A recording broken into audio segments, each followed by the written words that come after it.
bonsoir à tous et bienvenue dans l'information ce soir avec Mickaël Texier.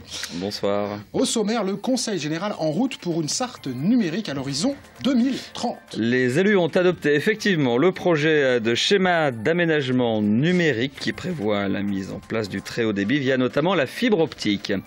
Et puis une plénière où le cas Bellipa d'Écomois fut évoqué, le sentiment d'un grand gâchis partagé par les conseillers généraux. On fera le point sur le chantier du tramway. Il évolue rapidement. C'est une opportunité de travail pour les intérimaires qui se forment. Et puis découverte aussi des 4 jours d'animation à la Fonderie sur les relations entre art et folie. Mon invité dans ce journal, Roger Tout-le-Monde, pour un événement autour du Super 8. C'est au théâtre Épidore de Bouloir par la compagnie Jamais 203 évidemment. Et donc la Sarthe en marche vers le numérique très haut débit. Et oui, c'était le sujet principal de la plénière du Conseil général ce matin où un projet de schéma directeur d'aménagement numérique était soumis au vote des conseillers. Il prévoit le très haut débit à l'horizon 2030. Le département s'y prend largement à l'avance au vu des millions d'euros nécessaires à l'investissement. Ce projet de schéma fixe les modalités de mise en place du très haut débit dans le département.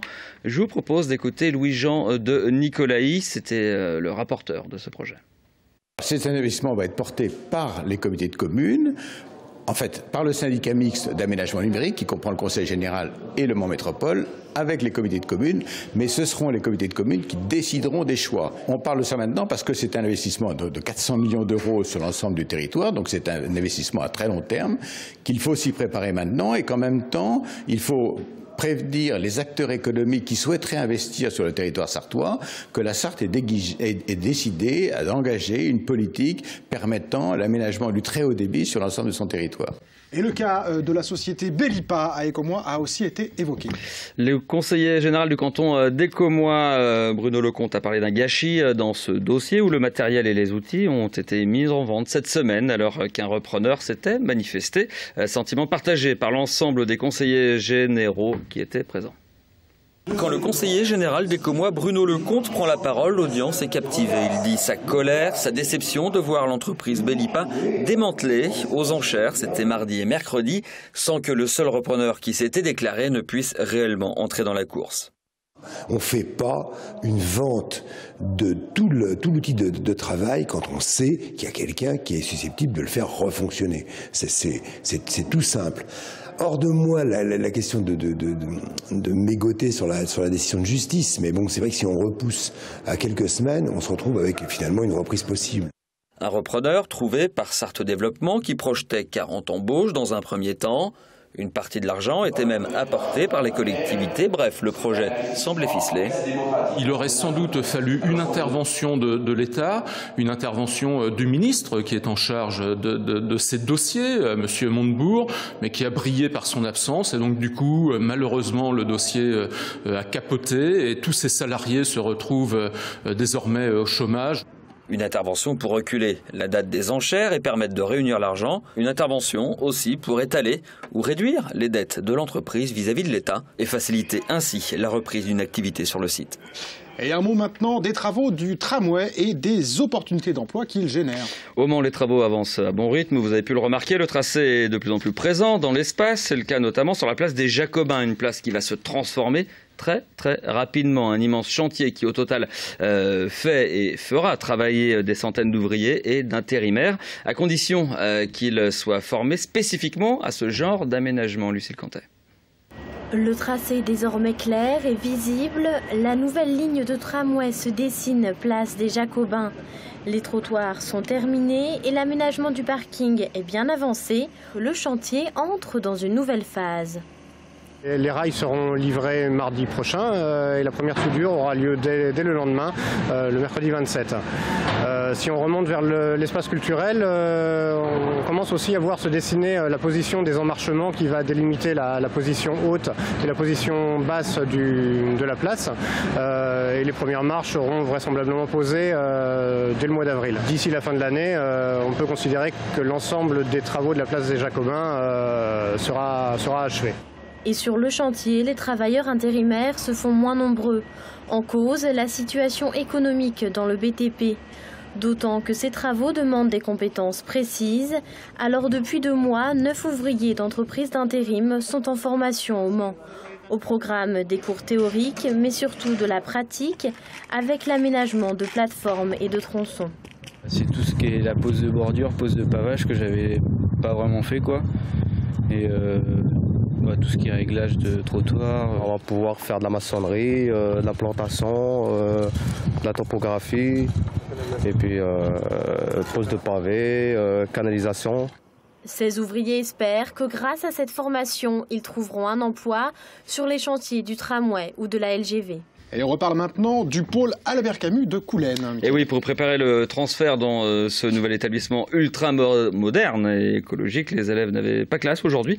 40 personnes travaillaient au déménagement du mobilier, des livres et de tout le matériel nécessaire pour accueillir les enfants. Lundi, le transfert est attendu par tous, élèves et personnel qui fermeront symboliquement l'ancienne école. Je vous propose d'écouter le directeur de cette école, Éric Liger, au micro de Florent Clavel. Lundi, on va commencer d'abord par accueillir les enfants dans l'ancienne école. Parce que, symboliquement, je pense que c'est important de la fermer. C'est-à-dire qu'il faut que les enfants puissent fermer leur classe, dire au revoir, en fait, et puis pour pouvoir aller tranquillement vers les nouveaux bâtiments. Donc c'est une école, une vieille école qui a rendu beaucoup de services, et puis maintenant, il faut passer à autre chose. Mais bon, il était temps. Et on poursuit avec la culture et cette manifestation à la fonderie du Mans par le collectif Encore Heureux. Avec une foison de disciplines artistiques qui se retrouvent en un même lieu jusqu'à dimanche.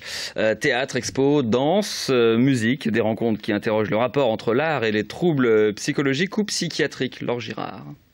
Table ronde autour du théâtre et de la psychothérapie institutionnelle, l'un des nombreux événements proposés pendant 4 jours par le collectif Encore Heureux. Ce que l'on appelle au seuil. C'est donc des personnes qui se sont rencontrées ici à la fonderie, puisque la fonderie c'est un lieu de théâtre qui accueille des compagnies en résidence. Et il se trouve que ces artistes eux-mêmes travaillaient dans des lieux de soins. Et il y avait des questions communes en fait. Voilà. Et donc le mouvement est né de ces questions communes. Création et troubles psychiatriques ou handicap mental. Une question au cœur du travail de Madeleine Louarn.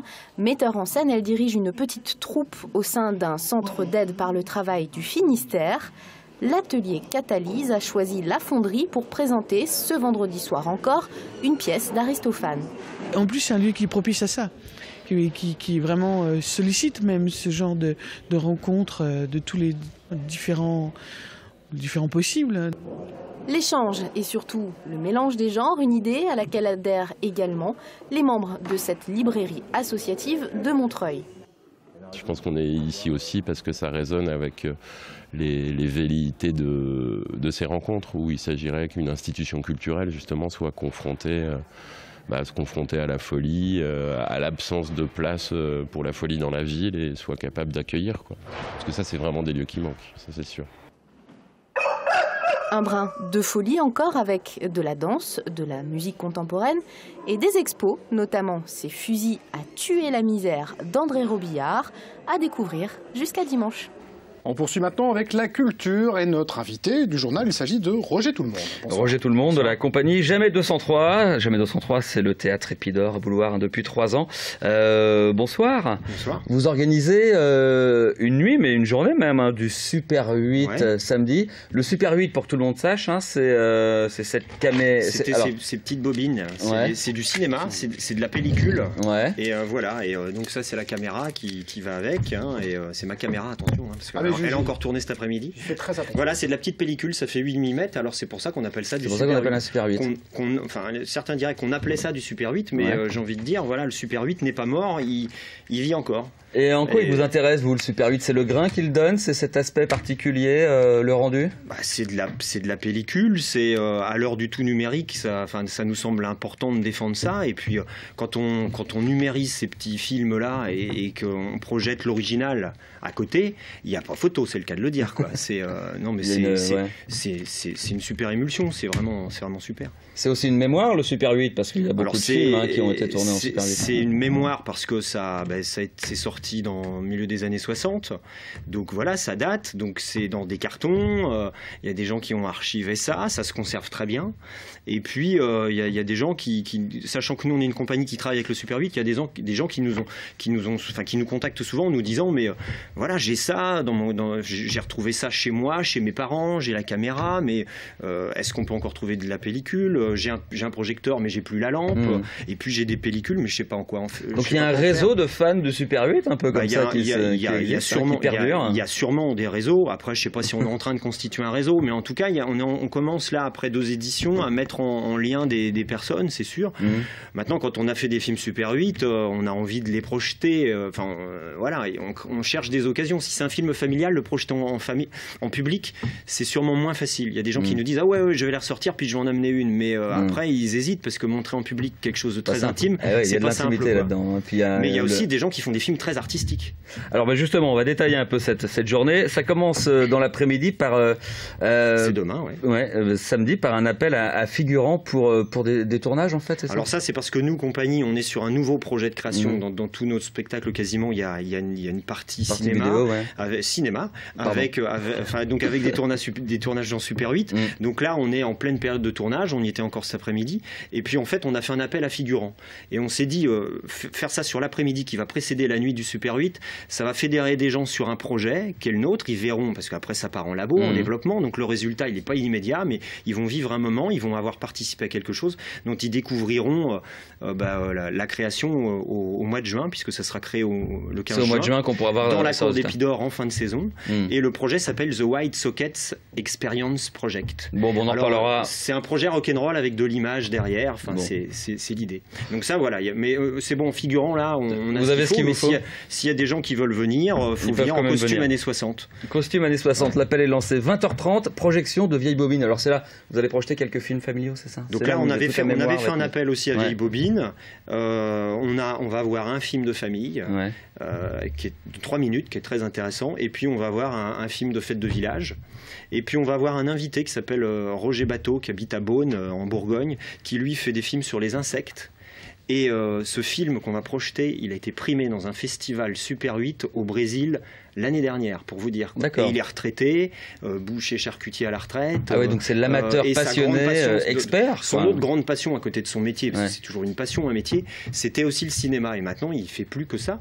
Et avec ses films sur les insectes, il gagne des prix dans les festivals où l'on voit ses bobines, tellement c'est original. Un autre film que vous allez présenter, Making Fuck Off, de Fred Poulet. Quelques mots sur Fred Poulet. C'est notre invité d'honneur. Fred Poulet, c'est notre invité d'honneur. C'est pour dire que dans le Super 8, il y a vraiment de tout. Et là, c'est un réalisateur qui a tourné les coulisses du tournage du film de Lépine et Kerverne, Mammouth, avec Depardieu, Adjani. Ce film a été présenté à Cannes il y a 2 ans. Et c'est le premier film documentaire sur les coulisses d'un tournage qui était lui-même présenté à Cannes. Mais en plus, non seulement c'est le premier documentaire des coulisses d'un tournage, mais en plus c'est un film tourné en Super 8. Donc on s'était rencontrés dans un festival et il avait fait aussi le film Fred Poulet avec Vicage Dorasso, Substitute, sur un joueur de foot de l'équipe de France là, la Coupe du Monde en Allemagne. C'était son journal un peu. Voilà, son journal un petit peu. C'était très original. Il lui avait donné une caméra, il lui avait dit tous les jours tu te fais une bobine de 3 minutes. Et puis ce parcours du footballeur là qui rentre jamais sur le terrain, d'une équipe qui va en finale, ça avait bousculé les gens parce qu'il y avait une vraie touche. Et le fait que ce soit en Super 8, quand c'est sonorisé, alors lui effectivement c'est numérisé derrière, après il y a une bande son qui colle pas, qui va avec l'image, mais il y a rien d'instantané là-dedans. Et donc ça, il y a une vraie création. Une vraie création. On est un peu pris par le temps, mais il y a juste une sélection de films Super 8 artistiques qui seront présentés à partir de 23h. Voilà. Il y a par exemple le groupe Polaroid du Mans avec un film qu'ils ont tourné l'année dernière qui s'appelle 666 qui va repasser. Ils ont un projet de tournage de films d'horreur, donc c'est bien, ils pourront en parler. Et puis il y a aussi une cinéaste parisienne qui va venir avec un film sur Montréal qu'elle a présenté dans un festival en Angleterre. Et puis Alain Bier qui est plasticien sur Blois, qui fait des films très originaux aussi. Donc toute la richesse du Super 8, c'est donc, je rappelle, samedi 23, demain, donc ce samedi, au Théâtre Épidore de Bouloir à partir de 20h30. Tarif 8 €. Roger Tout-le-Monde, merci pas cher. Beaucoup d'être passé dans ce journal pour nous parler de cette nuit du Super 8. Merci Mickaël. C'est la fin de l'information. Retour en direct lundi à 18h30. Dans un instant, la météo de Romuald Besson.